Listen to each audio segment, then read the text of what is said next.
Patrick, you're a natural in front of the camera in exposing your personality, and I'm wondering if you've had much experience with camera work, or you can give us some advice on how to be like you. Well, I'll tell you what. This is the difference between the best way to think about it is looking at character ethics versus personality ethics. In personality ethics is something that's come in the past like 50 years, and it's probably more like when you go into a room, you have to smile and have good posture, and that's how you achieve success. But I think character ethics is the one that you should follow, and that's going deeper and saying, who are you, knowing who you are and why you're doing what you're doing, and then everything else will happen naturally. And you won't be smiling because you know you have to smile. You'll be smiling because you're happy.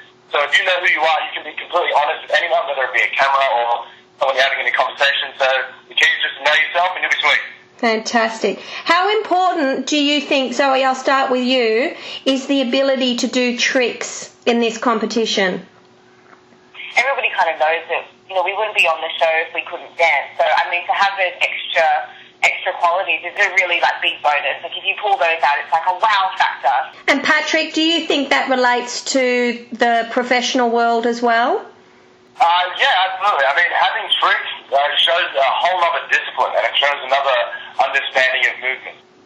And how do we combine those and make them art within a dance routine? A lot of comps and Eisteddfods are now limiting the amount of tricks that we can do because they are seeing acrobatic routines replacing dance routines. Do you have any advice for incorporating those tricks? Start with you again, Zoey, and keeping the emotion of the dance there?